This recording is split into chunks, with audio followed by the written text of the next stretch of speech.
যিনি আবেগ প্রকাশ করতে পারেন না, বিপদে সব সময় ঝাঁপিয়ে পড়েন, না বললেও মন খারাপের কথা যিনি বুঝে যান, তিনি বাবা।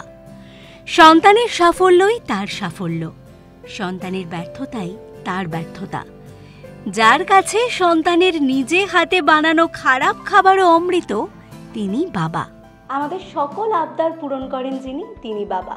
আমাদের ভরসার কাঁধ বাবা। আর আজকে সেই বাবাদের দিন, ফাদার্স ডের শুভ দিনে আজকে আমাদের সাথে পেয়ে গেছি আয়েশা ভট্টাচার্যকে। অভিনেত্রী আয়েশা ভট্টাচার্য রয়েছে আর তার বাবা রয়েছে আমাদের সাথে। বাবার সাথে তুমি আলাপ করিয়ে দাও। আচ্ছা, প্রথমত বলবো বাবার ডেবিউ হচ্ছে। হ্যাঁ, কারণ বাবা সাধারণত রিলে দেখা গেছে, বাট ইন্টারভিউ মানে অন স্ক্রিনই বাবার ডেবিউ হচ্ছে। তো এই যে ইনি হচ্ছেন আমার বাবা, অপূর্ব ভট্টাচার্য। দেখে মনে হচ্ছে খুব শান্ত, কিন্তু একদম নয় সেটা।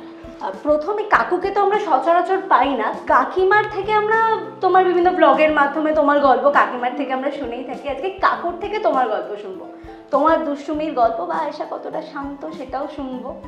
বাবারা খুব একটা মেয়ে বদনাম করে না। যাও শুনি কি বলে, আমার সামনে কি বলে শুনি। না, ও ছোটবেলা থেকেই খুবই বাধ্য, ছটপটে ছিল। মানে ছোটবেলা থেকেই ওর নাচের প্রতি, অভিনয়ের প্রতি একটা আগ্রহ ছিল আর কি। তো পাড়া স্টেজে ফাংশন হচ্ছে, কোনো শিল্পীরা গান গাইছে, ও নাচা শুরু করে দিল। সেই নাচ দেখতে পরে ওই শিল্পীদের গান ছেড়ে দিয়ে ওর নাচ দেখতে লোকে ব্যস্ত হয়ে পড়তো। তারপর পাড়া যে নাটক হতো দুর্গাপুজোর সময়তে, তো তাতেও পার্টিসিপেট করতো, অত্যন্ত ভালো অভিনয় করতো। ওই করতে করতে লোকের নজরে পড়ে, তারপর থেকেই আস্তে আস্তে এই লাইনে পদার্পণ। মানে কালচারাল সব বিষয় তো আয়েশা ছোট থেকেই খুব পারদর্শী, কিন্তু পড়াশোনায় কতটা মনোযোগী ছিল? পড়াশুনো খুব একটা করতো না, কিন্তু রেজাল্ট খারাপ করতো না।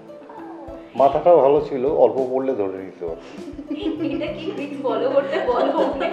আর সব থেকে বড় কথা হচ্ছে, আমার না সেরকম ভাবে কোনো টিউটার ছিল না।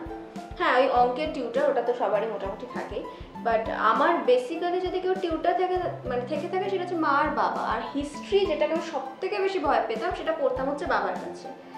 আর বাবা খুব সুন্দর গল্পের ছলে আমাকে পুরো একটা হিস্ট্রি নিয়ে আমাকে সুন্দর বোঝাতেন। আমার এত আমি বোর ফিল করতাম, বাবা 1 মিনিট আমি আসছি বলে বাথরুমে ঢুকে বাথরুমে ঘুমিয়ে পড়তাম।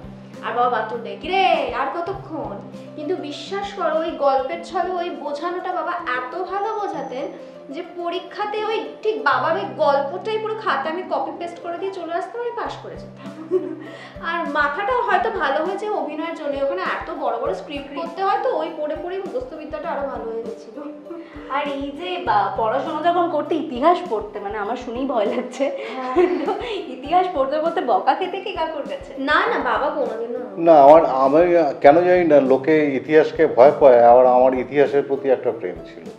ইতিহাসকে আমার অত্যন্ত ভালো লাগতো, কারণ ইতিহাস না জানলে তো বর্তমান আসে না, আর বর্তমান থেকে আবার ভবিষ্যতে যায়।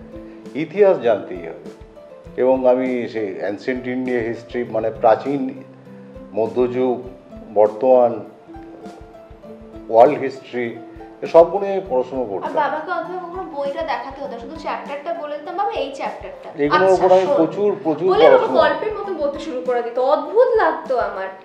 তো এইগুলোর উপর একসময় প্রচুর পড়াশোনা করতাম আর কি।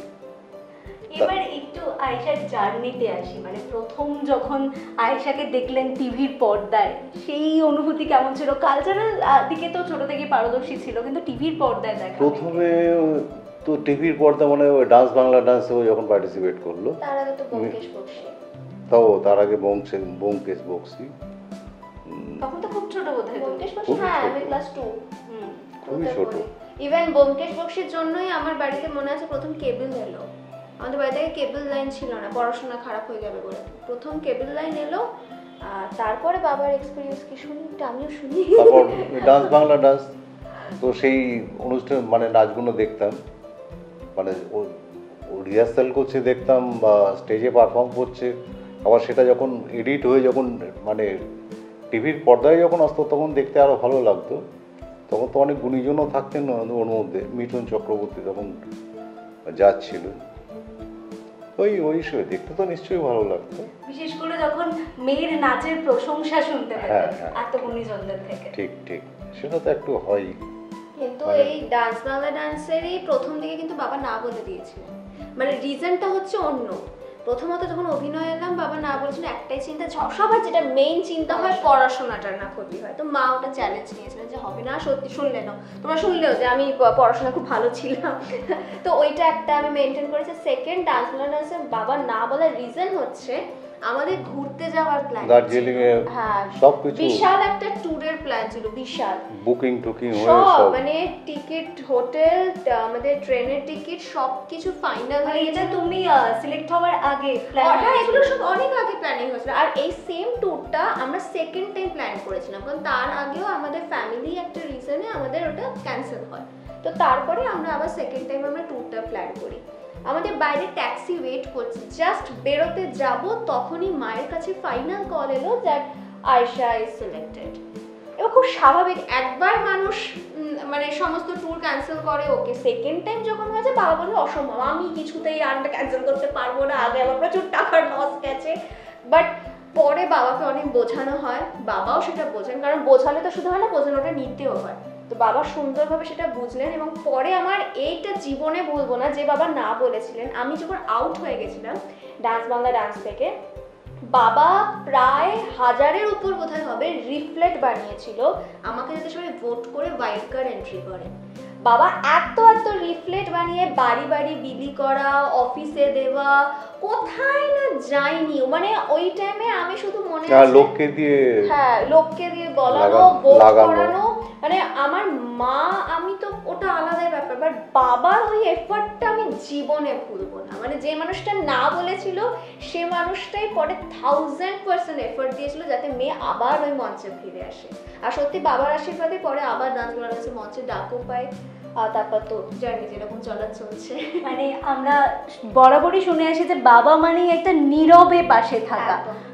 সেটাই তুমি একদম একদমই তাই, মানে সত্যি তাই। মানে যে মানুষটা না বলে দিয়েছিল, ইভেন এখনো তাই, মানে যার সব থেকে প্রথম আপত্তি ছিল আমার এই অভিনয় জগতে আসাটা নিয়ে, যে মেয়ের পড়াশোনার না ক্ষতি হয়, এখন সেই যদি দেখে আমি বাড়িতে অনেকদিন বসে আছি, বা কোনো সময় হয়তো আমি হয়তো রাগের মাথায় বলছি ধর আমি আর অভিনয় করবো না, আমি আর চাকরি করবো, মাঝখানে এরকম একটা ব্যাপার এসেও ছিল আমার মাথায় হঠাৎ করে, এই বাবাই সবার প্রথম বলেছেন যে কেন তুই অভিনয়টাই করবি, তুই দেখ তো কিছুদিন পরে তোর একটা ভালো ফোন এলো বলে। আর সত্যি তাই হয়, অদ্ভুত ব্যাপার এটা। মানে এখন তার সাপোর্টই বেশি, এখন সেই সব থেকে বেশি বাংলা চ্যানেল খুলে খুলে দেখে যে কবে আবার নতুন কোনো প্রজেক্ট আসবে, এবং মানে আমি হয়তো নিজের সিরিয়ালটা টেলিকাস্ট না দেখলেও একটা এপিসোড বাবা অন্তত মিস করবে না। মানে না, এখন আমার একটাই। একটা মানে ও অরক্ষণীয়া যখন করেছিল সেই সময়টাতে তখন আমার অফিস থাকতো, ওটা 7টা থেকে হতো, 7:30। 7:30, ওটা আমি ETV দেখতে বাংলায়। পেতাম না, ওটা আবার রিপিট টেলিকাস্ট হতো রাত্রি 12:30, 12:30 থেকে 1টা, আমি ওইটা দেখতাম, দেখার পরে তখন শুতাম। আর এই যে ধীরে ধীরে আপনি চাইতেন যে পড়াশোনা করুক, তারপরে অভিনয়ের প্রতি আপনারও ভালোবাসা জন্মালো, ওর ভালোবাসা হ্যাঁ, ও ভালো। অভিনয়ের প্রতি অ্যাকচুয়ালি মানে সেটা দেখতে গেলে আমারও কিন্তু জীবন শুরু হয়েছিল অভিনয় দিয়ে। আচ্ছা, হ্যাঁ, এটা অনেকেই হুম, জানে। তার কারণ আমি উৎপল দত্তের সাথে আমি নাটক করেছি, তিতুমির নাটকে পিএলটিতে আমি ছিলাম, আমি 1 বছর ছিলাম, তারপর আমার পড়াশোনার খুব অসুবিধা হচ্ছিল, ক্ষতি হচ্ছিল বলে আমি তখন সরে আসি আর কি। মানে বংশসূত্রেই পাওয়া তোমার এটা। হ্যাঁ। হ্যাঁ, বলা যেতে পারে অদ্ভুতভাবে এটা কিছু। তো তারপর আমি তবলা বাজাতাম, আমাদের এর মধ্যে- ফ্যামিলিতে সবাই তো সেই হিসেবে কালচারাল একটা ব্যাপার। রয়েছে। আমার বাড়িতেও আমার বাবা, আমার দিদিরা সবাই এই নাচ গান সবের সাথেই যুক্ত। কিন্তু এই অভিনয় জগৎ, এই ইন্ডাস্ট্রির সাথে যুক্ত থাকার মানে থাকাকালীন তোমাকে অনেকবারই ট্রোলের শিকার হতে হয়েছে না? মানে বিভিন্ন রকমের, মানে আমরা দেখতেই থাকি, তো আমি যদি আয়েশা ভট্টাচার্য সার্চ করি তাহলে হয়তো লম্বা একটা লিস্ট বেরিয়ে যাবে যে অমুকের জন্য ট্রোলের শিকার হয়েছে না আয়েশা। তাহলে এইটা একটা অঙ্গ, এটাকে হজম করতে শিখতে হবে। আপনি কিভাবে দেখেন, মানে কেমন কিভাবে দেখেন বিষয়টা, বা কিভাবে হ্যান্ডেল করেন? না, এটা হয় এক ধরনের লোক থাকে, সমালোচক হোক বা নিন্দুক হোক বা অনেকে জেলাস থাকে, একটা মেয়ের অগ্রগতি, এরকম উত্থান, সেটা হয়তো অনেকে পছন্দ করে না বা হিংসা করে, তার প্রতিফলন কখনো কখনো এই ধরনের সমালোচনায় ফুটে ওঠে আর কি। সেটাকে হজম করতে শিখতে হয়। এবারে বুঝতে পারছো কেন আমি এত সুন্দর ট্রোলগুলোকে শিকার মানে হ্যান্ডেল করতে পারি? বুঝতে পারছো? এগুলো মায়ের সাপোর্টটা তো এগুলো হজম করতে শিখতে হয়। আমার মা বাবা দুজনেই এই বিষয়টাকে এত লাইটলি, ইভেন মানে বাবা তো এরকম ভাবেই রেসপন্স, বাবা বলে ও ঠিক আছে এটা হয়, হতে হয়, অনেককে হতে হয়। বাবা কিছুর জন্য উদাহরণ হয়তো দিয়ে দিল। মা তো বলে, মা আরো এক কাঠিও করে, মা বলে ওমা তুই ট্রোল হয়েছিস, মা তুই তো ভাইরাল। মানে আমার বাবা দুজনে একটা এরকমই রিয়াকশন দেয়, আর আমি তখন ভাবি দূর, আমি এদের দুজনে এরকম করছে, আমি এত কেন ভাবতে পারি, স্ক্রল করে বেরিয়ে যাই আমি। ট্রোলের কথা এলো তখন একটা বিষয় আমার মাথায় এলো যে কিছুদিন না, বেশ কয়েক মাস আগে তোমার একটা পোস্ট তুমি করেছিলে যে বাবা ব্রাহ্মণ ছেলে পাত্র হিসেবে, এই বিষয়টা কি হয়েছিল? মানে তোল পাহাড় চারপাশে লেখালেখি, আয়েশার বাবা ব্রাহ্মণ ছেলে চাইছে পাত্র হিসেবে। আরে বাবার একটা খুব বড় ক্রাইটেরিয়া আছে, ঠিক আছে, যে যাই পছন্দ কর না কর ছেলে যেন ব্রাহ্মণ হয়, বিকজ আমি ভট্টাচার্য, তো সেই জন্য। সেটা ঠিক না, আচ্ছা, মানে এ তো আদিমকাল থেকে হয়ে আসছে। ব্রাহ্মণ যারা তারা তো একটু পড়াশুনো, কালচার, হ্যাঁ, মানে আমি অন্য কাউকে ছোট করার জন্য বলছি না, এইগুলো যেহেতু তাদের একদম পুরো জেনেটিক ব্যাপার থাকে না, সেই হিসেবে এইটা পছন্দটা করলে পরবর্তী ক্ষেত্রে আর কি। তুমি কি ব্রাহ্মণ? এই দেখো, ওকে দেখো। না, আমি কাউকে ছোট করার জন্য বলছি না। আমি জানি না, আমি এবার এটা বলি যে ব্রাহ্মণ নিয়ে কি হবে না, ব্রাহ্মণ ছিল। এবার আমার মনেও আছে, সে একটা ছেলের সাথে মাঝখানে বাবার আলাপও করিয়েছিলাম, জাস্ট যেই শুনলো ব্রাহ্মণ, মানে একটা অদ্ভুত, বাবাটা ব্রাহ্মণ শুনে কি কালা জাদু হয়ে যায় আমি জানি না। তো ওই জন্য আমি এদের মজা করে ক্যাপশনে দিয়েছিলাম যে ব্রাহ্মণ ছেলে ছাড়া আমায় কেউ ফ্রেন্ড রিকোয়েস্ট পাঠাবে না, সেরকম নেই যে আমার ওরকম জাত পাত ধর্ম, হ্যাঁ, কিন্তু এটা একটা ওই কি বলবো, একটা হালকা সুপ্ত ইচ্ছা, হ্যাঁ, একটা পরম্পরা আর কি। আচ্ছা, আর কি রিকোয়ারমেন্ট আছে আপনার মেয়ের? তো আমিও শুনতে জানি ঠিক কিরকম পাত্র চাই মেয়ের জন্য, আমিও একটা তো জেনে গেল, সেই বুঝে খুঁজবো না। সে পাত্রদের একটু শিক্ষিত অবশ্যই হতে হবে, পয়েন্ট, রোজগারে হতে হবে, অ্যাটলিস্ট যাতে ওর দেখভাল করতে পারে, আর দেখতে শুনতে একটু ভালো হওয়া চাই, আর ওর একটু লম্বা, এর প্রতি একটু আগ্রহ আছে, একটু হাইটটা ভালো, যেহেতু ওর হাইটটা একটু শর্ট আছে। এসব বলার কি দরকার? একটা তো মানে বাবা তো বলেই দিলেন, তুমি বলো এবার তোমার কেমন? না, বাবা ঠিক দিকে যাচ্ছে, বাবা খুব একটা ভুল দিকে যাচ্ছে না। হ্যাঁ, আমার খালি ওই ব্রাহ্মণ ওইসব ব্যাপার নেই, বাট অবভিয়াসলি আমিও চাইবো যে মানুষটা আমার সঙ্গে থাকবে সেজন্য একটা ঠিকঠাক রোজগার হয়। আমি বলছি না যে বিশাল কোটি কোটি টাকা রোজগার করতে হবে, না, একদমই না, ঠিকঠাক। আমি মধ্যবিত্ত ফ্যামিলি, আমি নিজেও একটা মধ্যবিত্ত ফ্যামিলি মেয়ে, আমিও চাই একটা মধ্যবিত্ত বাড়ির ছেলে হোক। আর সব থেকে মেইন জিনিস যেটা আমার আরো বড় ক্রাইটেরিয়া, যে আমার যে প্রফেশন এটাকে তাকে গ্ল্যাডলি অ্যাকসেপ্ট করতে হবে, কারণ আমাদের প্রফেশনটা অনেকে বুঝতে চায় না, পারে না, থেকে বড় কথা বুঝতে চায় না। তো এটা তাকে বুঝতে হবে, এটা তাকে অ্যাকসেপ্ট করতে হবে। যদি এই জিনিসটা দেখলাম যে সবকিছু স্মুথ অ্যান্ড ফাইন, দেন লম্বা বেটে কি নিকুচি করেছে, ব্যাস এটা আমার আসল দরকার। পাত্ররা শুনে নিয়েছেন, যারা আয়েশার জন্য লাইন দিয়েছিলেন তারা শুনে নিয়েছেন আয়েশার কি কি রিকোয়ারমেন্ট আর কাকুর কি কি রিকোয়ারমেন্ট। হ্যাঁ, খুব তাড়াতাড়ি যোগাযোগ করে নেবে আয়েশার সাথে। এবং সবার প্রথম বলবো, আমাকে আগে পটানোর চেষ্টা করো না, ফার্স্ট মাকে পটাও, দেন আমার বাবাকে পটাও, তারপর আমার কাছে এসো। এই দুটো রাস্তা পেরিয়ে আসলে দেখবে আমার রাস্তা ক্লিয়ার, ক্রাইটেরিয়া ম্যাচ করে যেতে হবে একদম। হ্যাঁ, কাকুর কাছে আসবো যে এই যে আয়েশার এত বড় অভিনয় জার্নি, এত ছোটবেলা থেকে অভিনয় করছে, অভিনয়ের কোনো ঘটনা যদি বলেন যে এমন কোনো অ্যাপ্রোচ, এমন কোনো ঘটনা যেটা আপনার ভীষণভাবে মনে পড়ে? না, অরক্ষণী আর খনার কয়েকটা সিরিয়ালের মানে শুটিংয়ের সময় আমি গিয়েছিলাম, ওর সাথে দেখেছিলাম। অরক্ষণীয়াটা আমার মনে ভীষণ দাগ কেটেছিল, শুরু থেকে শেষ অবধি একদম। ওটার প্রতি আমার খুবই আগ্রহ ছিল এবং কাজটা খুব ভালো কাজ করেছিল। একটা শর্মা একটা অসাধারণ সিরিয়াল করেছিল, অসাধারণ। আর তারপর সিরিয়াল ছেড়ে যখন মানে সিরিয়াল ছেড়ে না, সিরিয়ালের পর যখন আয়েশার সিনেমা এলো, সিনেমায় বুমেরাং, হ্যাঁ, ও তো এই করতে করতে অটোমেটিক্যালি ওগুলো এসে যায়। তবে ওই ধরনের লম্পঝম্প সিনেমাগুলো আমার খুব ভালো লাগে না, আমি পছন্দও করি না, যেহেতু ও অভিনয় করছে বলে সেটা দেখা আর কি। তা ওটা আমার রুচি বিরোধী আর কি। পুরো স্ট্রেট করতে দেখেছো, কোনো ফিল্টার নেই আমার বাবার। এবার বুঝে নাও আমার ভিডিওগুলো কেন তো র, এই নারী তো মেয়ে। বাট আমার যেটা মনে আছে, অরক্ষণীয়ারই কথা যখন বলছে, আমি 3টে লিড প্রজেক্ট করেছি হিরোইন হিসেবে, খনা, অরক্ষণীয়া, সোনারপুর লোকাল। খনাটা আমার জীবনে প্রথম, যে কোনো প্রজেক্ট জীবনে প্রথম যেটা হয় সেটা সবসময় স্পেশাল হয়, কিন্তু বাবার জন্য আমার কাছে অরক্ষণীয়াটা খুব স্পেশাল একটা প্রজেক্ট। প্রথমত চ্যালেঞ্জিং একটা ক্যারেক্টার ছিল, আমাকে প্রথমত ওখানে একটা অনেকটা ডার্ক শেডে মেকআপ করা হতো ফার্স্ট। সেকেন্ড, আমি যেটা নই ধীর স্থির, ওখানে একটা ওরকম শান্তশিষ্ট একটা, যে কোনো মানে প্রতিবাদও করে না ওরকম টাইপের, প্লাস একটা বিখ্যাত লেখক শরৎচন্দ্র চট্টোপাধ্যায়ের উপন্যাসের উপর ছিল। আর ওখানে প্রচুর অত্যাচার, মারধর, কান্নাকাটি সিন ছিল। আমার যেটা মনে আছে, একটা সিন ছিল যেখানে আমার ওখানে ছিল বাবা মারা গেছে এবং আমি হাউ হাউ করে আমি কাঁদছি, মানে যে কান্নাটা অফ ক্যামেরাতেও যারা ছিল টেকনিশিয়ানরা তারাও পর্যন্ত চোখ মুছেছিল এবং পরে ক্লাসে ক্ল্যাপ করেছিল। যেদিন এই এপিসোডের টেলিকাস্ট হয় আমি সেদিন শুটেই ছিলাম, আমরা তো বেশিরভাগই দেখতে পেতাম, তখন তো আর এত হটস্টার এইসব ছিল না, আমরা রিপিট অতটা দেখতে পেতাম না। হঠাৎ মায়ের কাছে বাবার একটা ফোন এসেছিল, কাঁদতে কাঁদতে ফোন করে মাকে বাবা বলছে যে মেয়ে ঠিক আছে তো?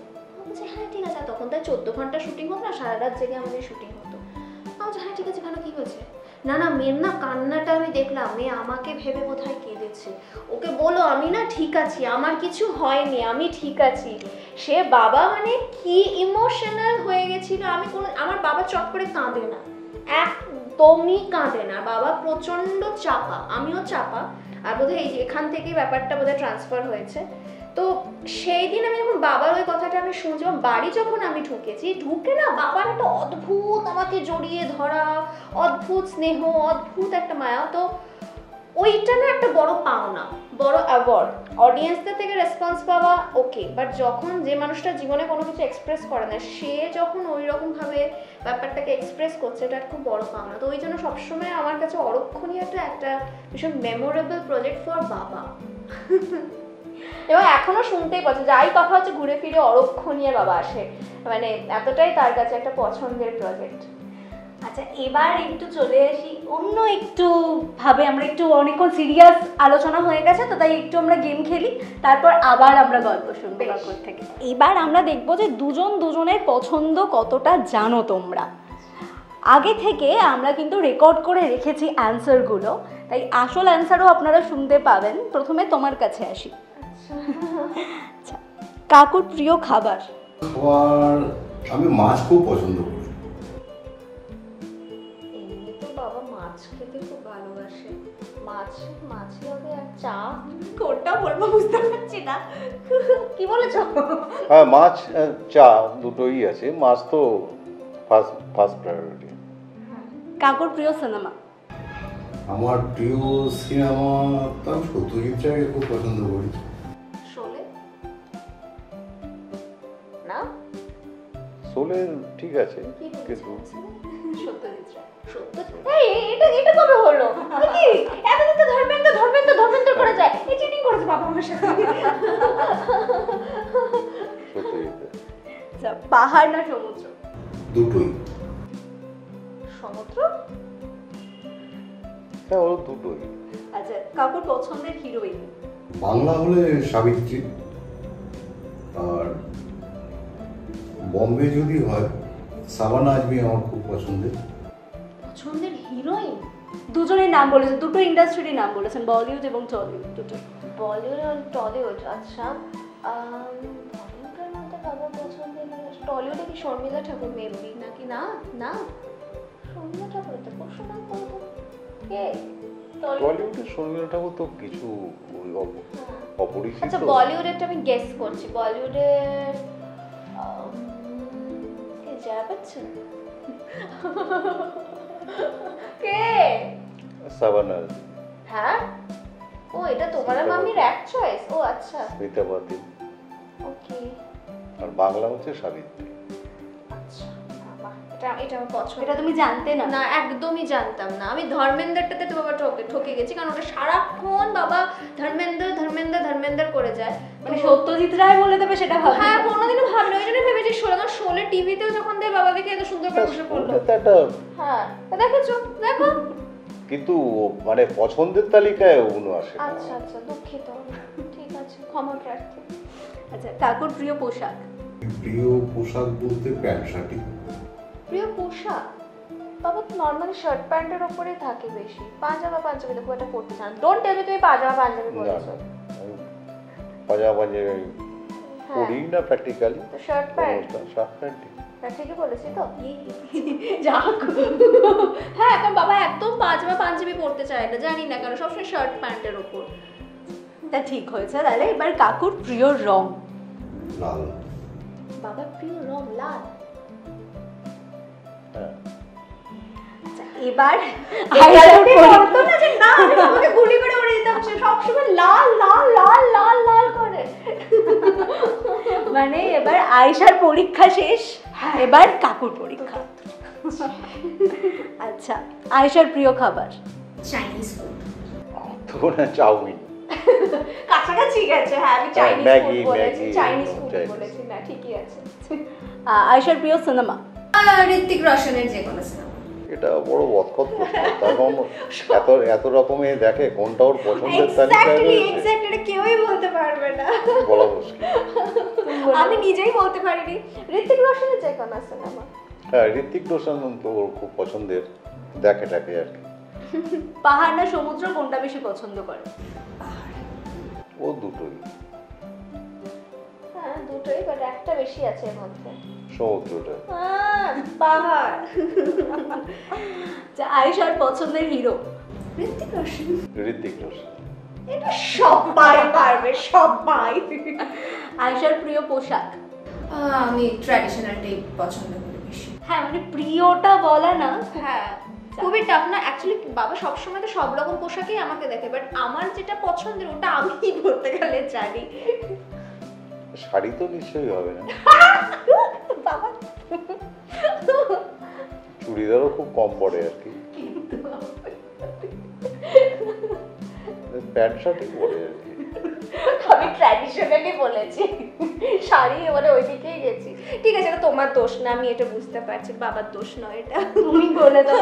আমি ট্র্যাডিশনাল বলেছি, মানে শাড়ি সালোয়ার। ওটা অ্যাকচুয়ালি আমি সবচেয়ে কম করে ওই রিজনে, যেহেতু আমার খুব পছন্দের, তো ওটাকে আমি লিমিটেই রাখি, যে ওটা আছে তুরু পেত্তা। আর আয়েশার প্রিয় রং? লাল। বলো, তুমি জানো না এটা হতে পারে? এটা কিন্তু আয়েশা বলে দিয়েছে, তুমি পারবেই। হ্যাঁ, এটা হতে পারে না, গায়ের মধ্যেই আছে।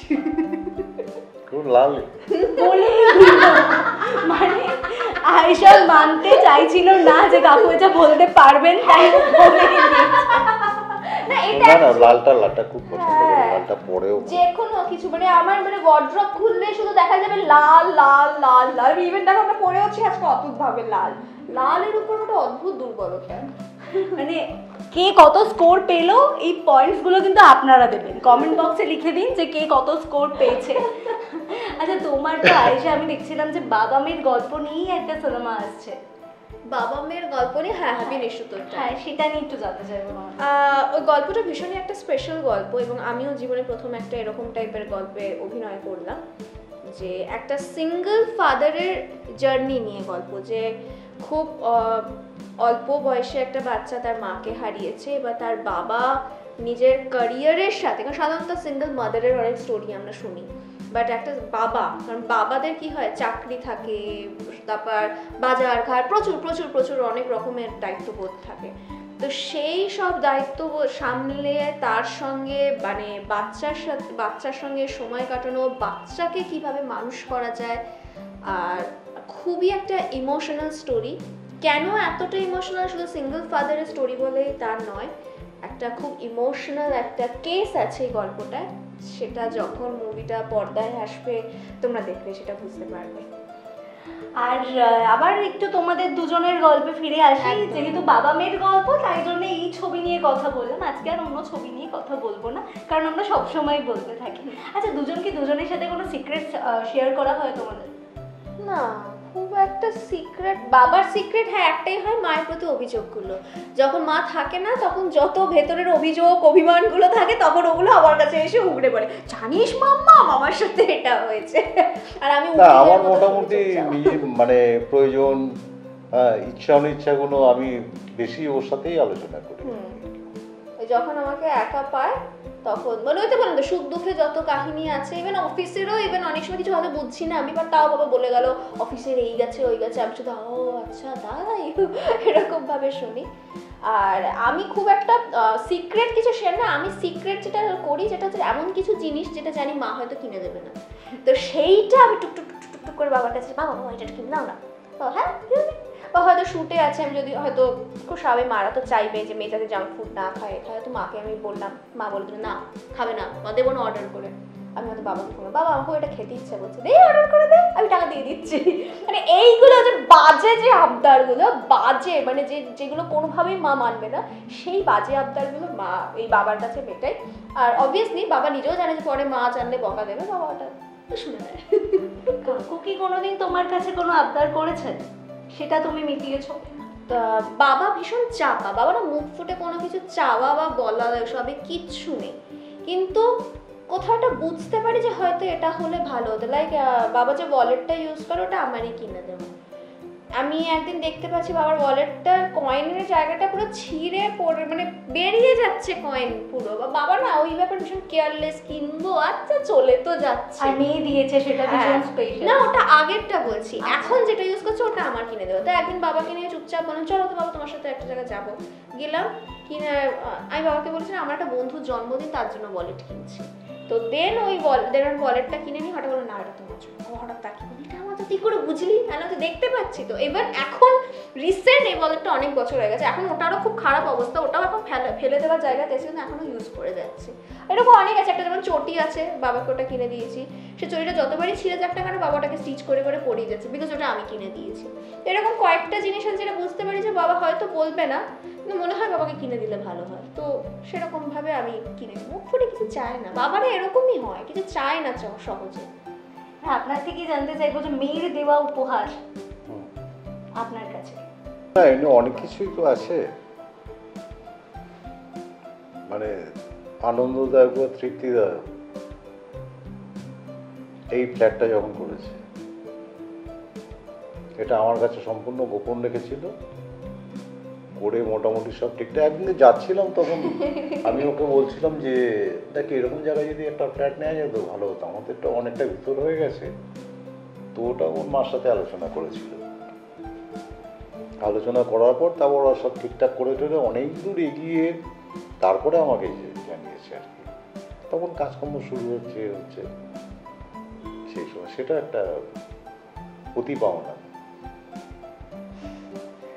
মানে তুমি আগে থেকে কিচ্ছু বলোনি? না এটা একদমই সিক্রেট রেখেছিলাম, বিকজ মানে এটা যখন আমরা এই ফ্ল্যাটটার সামনে দিয়ে হেঁটে হেঁটে যাচ্ছি বিকালবেলাতে, তো বাবা হঠাৎ হচ্ছে এই ফ্ল্যাটটার পজিশনটা না খুব ভালো, বা তখন অলরেডি আমরা জায়গা খুঁজছি যেখানে আমরা একটা আচ্ছা এই ফ্ল্যাটটাই বলেছিলেন কাকু, আর তুমি এই ফ্ল্যাটটা হ্যাঁ নিয়েছো? আচ্ছা হ্যাঁ মানে এই ফ্ল্যাট মানে আমরা অ্যাকচুয়ালি স্টুডিওর জন্য অনেকদিন ধরে একটা জায়গা খুঁজছি যেটা আমরা স্টুডিওর মতন ওপেন করবো। তো বাবাও ইনফ্যাক্ট অনেক জায়গায় দেখছিল, তো একদিন যেতে যেতে হঠাৎ বাবা দেখিয়ে বলছে এই ফ্ল্যাটটা না খুব ভালো, এটা পজিশনটাও খুব ভালো। তো ঠিক আছে একদিন মাকে গিয়ে আমি এমনি রাফলি বলেছিলাম যে আমি এই ফ্ল্যাটটা না বাবা বলছে একবার খোঁজ নিয়ে দেখো তো, তখন সবাই উঠছে স্ট্রাকচার হয়ে। দেন মা কি বললো দেখে এসছে যেটা তোর বাবা পছন্দ করেছে ওটা হয়ে যাচ্ছে। তখন আমি আর মা দুজনে ডিসাইড করলাম তাদের এটা আমরা সিক্রেট রাখি, বাবাকে জানাবো না, কারণ বাবার এটা খুব মানে পছন্দের একটা জায়গায় হতে চলেছে। দেন যখন প্রায় মোটামুটি অনেক কিছুই ফাইনাল, একদিন মা হঠাৎ করে চলো তো দেখে আসি ফ্ল্যাটটা, বাবাকে নিয়ে দেন গেছিলো, আমি আসিনি সেদিন। তারপরে ঘুরে যাওয়ার পর বাবাকে তারপর বলছে যে এইটা মেয়ে কিনেছে। দেন বাবাকে আমি ফোন করেছিলাম কি কেমন লাগলো, হ্যাঁ আমার তো ভালোই লেগেছে, আমার তো এটা বড় পছন্দ হয়েছিল। তো তারপর মানে খুবই মানে এখন এমনই হয়ে গেছে সারাক্ষণ এইটাতেই বাবা থাকে, মানে এখানে বরং আমাদের থাকার ব্যবস্থা খুব কম, যেহেতু এখানে আমাদের মেনলি শ্যুট ডান্স ভিডিও এইসব পারপাসে আমাদের এখানে কাজ হয়। বাট এখন মানে এখন এমনই হয়ে গেছে বাবা এখানেই সারাক্ষণ থাকতে চাই, না না ঠিক আছে এটা এখানে ভালোই গেছে, এখানে ভালোই গেছে।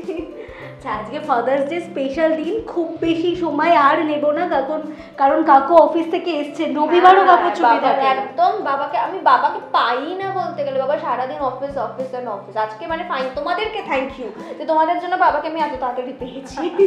তারপর অনেক বাইরে যেতে হয় প্রচুর, ছোটবেলা থেকে মানে সেই আমাদের বাবাকে আমি খুব কমই পেয়েছি, কারণ এতই বাবাকে কাজের সূত্রে বাইরে যাওয়া, আর বাবাদের ক্ষেত্রে খুব স্বাভাবিক ব্যাপার। তো এই জন্যই বললাম তোমাদেরকে থ্যাংক ইউ, তোমাদের জন্য আজকে বাবাকে আমি এত তাড়াতাড়ি পেয়েছি। আর বললামও যেটা যে তোমার মানে তোমরা বাবাকে আজকে লঞ্চ করলে। আজকের দিনটা খুব ভালো কাটাও, দুজন মিলে ফাদার্স ডে সেলিব্রেট করো, যদিও প্রতিটা দিনই ফাদার্স ডে। একদম সেটাই। আচ্ছা, সব শেষে দুজনের জন্য কিছু স্পেশাল মেসেজ যদি দাও। ফার্স্টে তুমি বলো, তোমারটা শুনতে চাই আগে। এরকম ধীর স্থির থাক, মন দিয়ে কাজ কর, সাবধানে নাচ কর, এরকম চোট আঘাত তার যাতে না লাগে। আর যেরকম চাটা খাওয়াচ্ছে সেরকম খাইয়ে। ওই দেখো কাণ্ড, হ্যাঁ মানে এইটা আমার একটা ডেইলিকার ডিউটি, চা। এটা কিন্তু একটা আছে, মানে ওর মা যদি চা করে আমার একদম পছন্দ হয় না, মেয়ের হাতের চা, এবং চাটা সত্যি খুব ভালো করে। আর রান্না রান্না তো ইদানিং মানে ওর মার থেকে ভালো করছে। ও মাই গড, ওরে বাবা ওই রে। লকডাউনের সময়তে ওই ইউটিউব দেখে থেকে ও শুরু করেছিল, এখন ওর নিজের মধ্যেই একটা ইচ্ছে জেগে গেছে আর কি, সুযোগ পেলেই করে আর কি, এগুলো করে খুবই নতুনত্ব হয়, ভালো লাগে, খুবই ভালো, পছন্দ হয় আমার খুব। কাকুকে কি স্পেশাল মেসেজ দেবে ফাদার্স ডে? বাবার থেকে যেটা শিখি হচ্ছে হার্ড ওয়ার্কিং, প্রচণ্ড কাজের প্রতি ডেডিকেশন, হাজার শরীর খারাপ থাকুক যাই থাকুক, তো এটাই বলবো যে এরকমই সবসময় শক্তপোক্ত থাকো, এরকম সবসময় দুজনে বসে আছি সেম পোজে, এরকম সবসময় ডেডিকেটেড থাকো কাজের প্রতি। আর যেভাবে অল টাইম সাপোর্ট করে আমাকে, মানে এটা তো সত্যি কথা, মায়ের সাপোর্ট তো আছেই সব মানে শুরু থেকেই, বাট বাবা সাপোর্টটা না থাকলে তো আমরা দুজনেই এগোতে পারতাম না। তো এইভাবে সাপোর্ট করো, ভরসা রাখো, বিশ্বাস রাখো, আর একটু কখনো মুখ ফুটে বলো কিছু যে মাম্মা এটা চাই বা এটা কর, এটাই বলবো। বাট আই এম ব্লেসড, এরকম বাবাকে পেয়ে আমি সিরিয়াসলি ব্লেসড, কারণ সত্যি কোনো দিন কোনো কিছুতে বাধা দেওয়া বা এটা না ওটা না বা এটা কেন ওটা কেন করছো বা এত রাত হচ্ছে কেন শুটিংয়ে ফিরতে বা এরকম জামা পরছিস কেন, নেভার। উল্টে যদি বলি বাবা এটা কিনে দেবো, কি জন্য চাই বল, নাচের জন্য, বের কর, আচ্ছা কিনে দেবো, মানে এই সাপোর্টটা সবসময় পেয়ে এসছে, এরকম পেতে চাই। আর একটা শেষ প্রশ্ন আমি দর্শকদের জন্য করব, কারণ দর্শকরা দেখতেই পাচ্ছেন তোমার হাতে ব্যান্ডেজ করা আছে, অনেকেই প্রশ্ন করবেন কমেন্ট বক্সে আয়েশার হাতে কি হয়েছে, তাদের জন্য শেষে বলে দাও কি হয়েছে। এই যে এক্ষুনি বলে একটু ধীর স্থির থাক, সেটা হচ্ছে ওই রকমই, খুব শান্ত মেয়ে তো ওই ডান্স করতে গিয়ে, আমি তো সবাই জানো আমি ডান্স করি, তো এটা হাত ঘুরিয়ে একটা স্টেপ করতে গিয়ে হঠাৎ করে একটু বাজেভাবে লেগে গেছে, তো এখন আগের থেকে বেটার। এটা এখন বলতে গেলে আমি নিজের জন্য করছি, যাতে এটা দেখে মনে থাকে আমার হাতে ব্যথাটা এখনো আছে, পুরো সারেনি, তো এই জন্য। থ্যাংক ইউ সো মাচ, খুব ভালো থাকো, দুজনের আজকের দিনটা খুব ভালো কাটাক। আর দর্শকদের জন্য বলবো যে ফাদার্স ডে খুব ভালো কাটুক, আপনারা খুব ভালো কাটান আজকের দিনটা, আর এরকম আরও অনেক ভিডিওস দেখার জন্য নজর রাখুন আমাদের চ্যানেলে।